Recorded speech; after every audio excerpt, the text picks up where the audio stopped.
Welcome back to my channel. My name is Precious S. Carter, and before we do anything else, please go ahead and subscribe to this video, and go ahead and turn on your notification bells, and that's it. So, yesterday we talked a lot about setting a goal and picking a goal that's going to have some meaning to you and to your like overall life purpose, your overall life vision, in order for you to keep your mind focused on the goal. So if you didn't watch yesterday's video on goals, go back and watch it, because this video, although it'll make sense because I'm going to explain a little, it'll make a lot more sense if you watch the previous video. So now that you finish your journal prompt and you kind of have started, because I think it probably will take you more than one day to write out like your life goal, your perfect life. But now that you have that written out, let's think about an area of life that you want to see happen, that your life doesn't quite look like that in the picture, right? And so I want you to make that particular area a focus for you picking your first goal. And so we'll just go back to the example that I used yesterday. So because my big picture that I shared with you guys is that I want to become a full-time entrepreneur. And in order for me to do that and feel good about it, I did not want to add any additional stress to my family or to my husband or to myself. And so in order for me to do that, I had to save money. And in order for me to come up with a number that was actually good, my husband and I used Dave Ramsey's advice, because we took Financial Peace, and that's how we kind of came up with that. So just to recap, I said, like, I could have just said I wanted to save, $5,000, $10,000, $20,000, $50,000.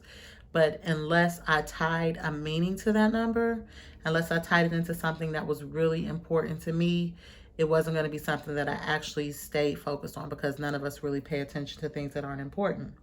So, and I think by choosing your goals with the journaling method, it helps me and it'll help you always keep your goals in mind, because usually if you're very passionate about something, that's something that you think about multiple times a day. Like, becoming a full-time entrepreneur is something that I think multiple times a day.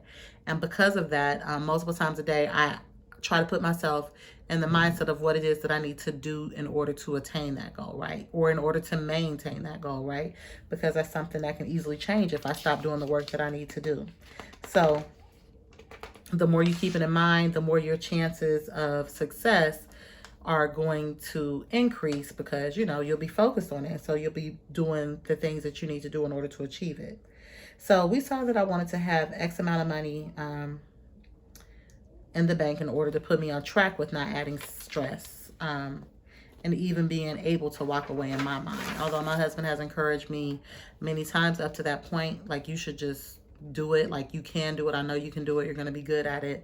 But for me, it was more of a thing like, I just didn't want to add stress, because we live a really comfortable life and he's very stress-free right now. And I kind of want to keep him stress-free.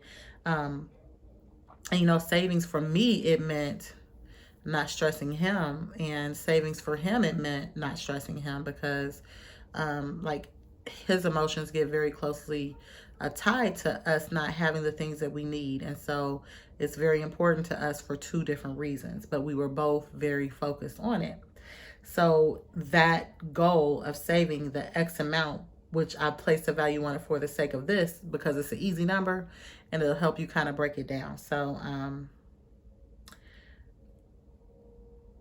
I know that, so what I want you to do is now, like, look back at your journal, at that place where your life is not looking like the way you want it to look.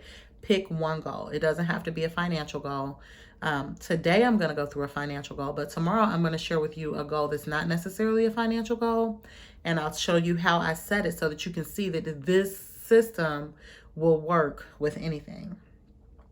So for the sake of this argument, let's say that I was at $0 in my savings account, and my goal, my X, was $10,000. So that would mean, and if I want to have it done in 1 year, because it doesn't have to be done in a year, because like, I don't do New Year's resolutions, but I do take a good look at my life plan, what it is that I want, and I break it down, right, to many goals. Some of them are 5-year goals, 10-year goals, 1-year goal, 1-month goal, 1-quarter goal, right? You know what I mean? So that's what I do. But for the sake of this, we're going to say that I had no money in my savings account and I wanted $10,000 by the end of 2019.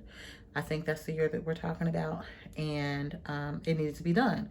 So for the sake of the argument, that would mean essentially I would have to save, I think like $834, I rounded up, a month, or $209 a week, or $30 a day. Again, I rounded up with all of those numbers. So for us, if you recall, I told you yesterday, budgeting was not something that we did. Like, we took Dave Ramsey's course, so we've gotten better at budgeting, but it's not something that either one of us are great at, nor like it's just not something we're great at. So for us, we had to look at it like, how can we actually make this happen in a way that's gonna be successful? So for us, we are very conscious of the way we pay our bills. Like, we pay our bills every month on time automatically. So what we did was we made our amount that we put away in our savings automatic. Like, it came automatically from my husband's check every pay period, and came from my check every pay period, and it went into an account. That part really wasn't hard for us. The part that was hard for us was not touching the money. So, I was like, well, let's put it into an account that neither one of us can touch without the other one, or let's put it into an account that we don't have really good access to. And my husband was like, no, we're going to keep it right here in this account, because if we do need it, for an emergency, we need to be able to get to it. And plus, we need to become more disciplined. And so what we did was, we just would, like, when he would want to, like, my husband, he be wanting big stuff. Like, he want a Corvette. Or, or me, like, I just might want something like an extra trip. And I'm saying it like it's small, but I don't be wanting to go to Gatlinburg. You know what I mean? So we would just sit down and simply be like, is this more important to you than this? So for me, he'd be like, well, is this more important to you than quitting your job and not causing stress when you start your business, or when I start your business, but when you become a full-time entrepreneur? And I would be like, well, is this Corvette more important to you than you being completely debt-free? And most of the time, the answer to that question was no. But sometimes the answer to that question was, yep, I want to do it. I want to buy it. I want to go. And so what we would do before we would make that decision was just adjust, look at the different time frames, or look at what we would need to do in order to make that up. And so we did. So tonight, like, I want you to, and I'm not going to give a lot in these videos, because I want you to actually be taking your time and doing this, right? So I want you to have already yesterday, last night, taken some time and journal what your ideal life would look like. And then today, I want you to look over what it is that you journaled and pick out one area in your life that does not look like you want it to look, and then make one goal that you can start working on today that's tied to it. And then I want you to look at it, and I want you to be like, is this strong enough connected to my life goal that I'm going to focus on it? And then I want you to think about your life and why isn't it that way? Like, why is your today not like you want it to be tomorrow? Think about the choices that you make, the things that you do in day-to-day life that don't lead you to having the life that you actually want.